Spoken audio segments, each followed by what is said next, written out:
Apakah kunut subuh itu ada dalilnya? Kunut subuh itu ada dalilnya. Kunut subuh terus menerus ada dalilnya. Hadisnya dhaif. Dhaif itu artinya apa? Lemah. Lemah itu boleh dipakai atau tidak? Nggak boleh dipakai. Ingat tuh, hadisnya ada dhaif. Kalau dhaif nggak boleh dipakai. Bahkan ada sahabat bertanya, seorang anaknya dari sahabat bertanya, wahai ayahku, engkau pernah sholat di belakang di belakang Rasulullah SAW, Abu Bakar, Umar, Uthman, Ali, radhiyallahu ajma'in. Apakah mereka kunut subuh? Dijawab oleh bapaknya, ai bunayya muhdatsun, wahai anakku, kunut subuh itu muhdats. Apa makna muhdats? Beda. Bahkan lebih tegas lagi di Sunan Nasa'i dijelaskan, ai bunayya bid'atun, wahai anakku, kunut subuh itu bid'ah. Kalau bid'ah nggak boleh kita ikut. Sekarang kalau kita sholat di belakangnya orang yang kunut subuh, ya kita memperbanyak baca pujian kepada Allah. Bisa kita baca Rabbana lakal hamdu terus kita ulang-ulang sampai 10 kali nggak ada masalah. Bahkan Nabi pernah membaca li rabbil hamdu li rabbil hamdu li rabbil hamdu li rabbil hamdu terus sebanyak-banyaknya. Bab saat itulah saat memuji kepada Allah. Mereka kunut, biarkan mereka kunut. Kita baca pujian kepada Allah, jangan ikut kunutnya dia. Tapi kalau dia sujud, wajib ikut karena kita bermakmum dengan imam. Nggak boleh kita menyalahi imam. Tapi ketika dia berbuat bid'ah, nggak boleh kita ikut bid'ahnya. Jelas? Jadi ini udah masalahnya sudah jelas. Jangan nanti dibilang lagi, ini kan masalah khilafiyah, masalah ijtihadiyah. Kalau bid'ah nggak ada ijtihadiyah, udah bid'ah ya bid'ah. Nanti dibawa lagi hadis yang nggak ada asalnya, ikhtilafu ummati rahmatun, ikhtilaf umatku rahmat.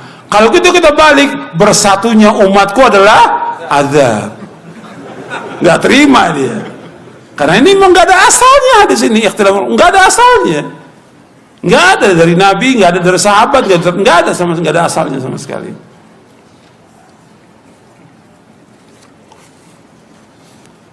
Makanya ketika orang akan menyampaikan masalah ijtihad atau bukan, dia lihat dulu keterangan para ulama, baca hadisnya. Jangan disampaikan kepada umat ini ijtihadiyah, udah jelas itu beda, aku udah bilang ijtihadiyah. Nanti semua orang bilang, saya melakukan bid'ah ijtihadiyah. Yang buka siapa? Yang buka pertama kali ya ustadz juga ini, doktor-doktor. Dibilang ijtihadiyah, artinya apa? Yang lain ngikut, kan ijtihadiyah. Beda ijtihadiyah, semua ijtihadiyah lagi. Dalil ada kok. Fa in tanazatum fi syai'in farudduhu ila Allah wa Rasul in kuntum tu'minuna billahi wal yawmil akhir. Dzalika khairun wa ahsanu ta'wila. Dalam surah An-Nisa ayat 59. Jika kalian berselisih tentang sesuatu dalam masalah agama, kembalikan kemana? Kepada Allah. Kepada mana? Quran. Kemudian kepada sunnah. Kembalikan. Lihat. Kalau nggak tahu juga, ya tanya kepada yang lebih berilmu. Fas'alu ahla dzikri in kuntum la ta'lamun. Jadi semua itu harus kembali kepada dalil dan keterangan. Kita belajar agama ini sumbernya dalil Quran dan Sunnah. Jangan kemudian mengikuti orang banyak. Jangan kebanyakan orang bukan ukuran. Kita harus tingkatkan ilmiahnya kita sebagai seorang muslim. Setiap kita ngaji harus bertambah ilmu kita, bertambah iman kita, bertambah rasa takut kita kepada Allah. Ilmiah itu harus tingkatkan. Jangan sudah kita nuntut ilmu sekian lama dapat gelar, kemudian sama obrolan kita dengan orang awam di warung kopi. Benar atau tidak itu? Nggak benar, mestinya nggak beda dong. Kita punya dalil, hujahnya ini dalilnya, ini keterangannya. Bukan, ya kata orang banyak begini. Benar nggak itu? Nggak benar. Tingkat ilmiah itu ditingkatkan kita sebagai seorang muslim. Dalil, semua kembali kepada dalil, kepada hujjah. Bukan kata pendapat. Kan kata syekh saya juga boleh. Kok kata syekh? Lu antum udah belajar bertahun-tahun. Mesti bawa apa? Kata dalil, kata Quran begini, kata hadis begini. Kan dengarnya juga enak, nikmat. Kata syekh, kata kiai, kata ustadz, Loh, antum ini udah belajar kok, tingkat ilmiahnya sama dengan orang awam. Ngobrolnya sama orang di warung kopi, beda. Kita harus beda. Kita udah ngaji.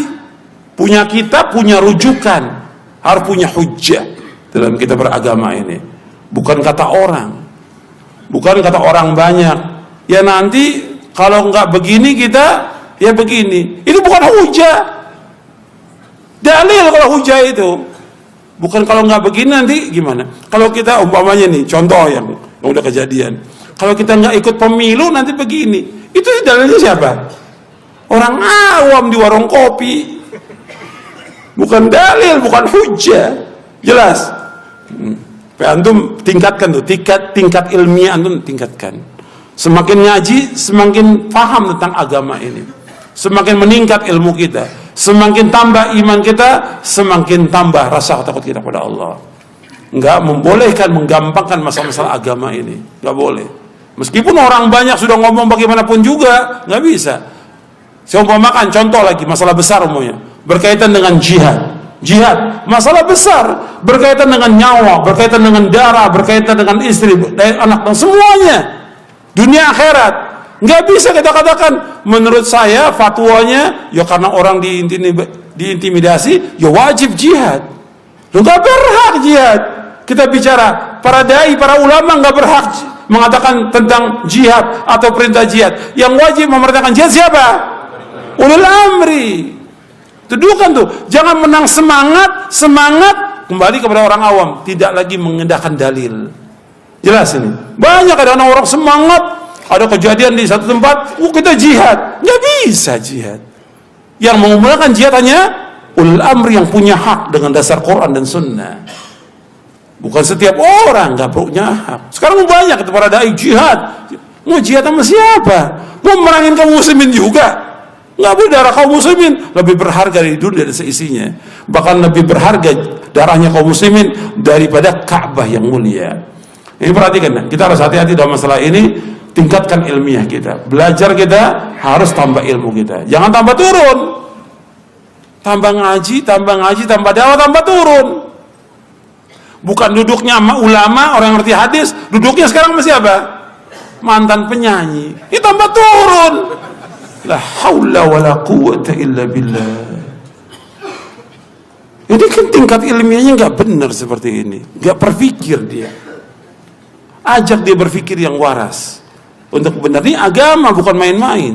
Mengajak orang ke sorga kita ini, bukan mengajak orang ke neraka. Bukan hura-hura, bukan tontonan banyaknya orang, bukan agama ini.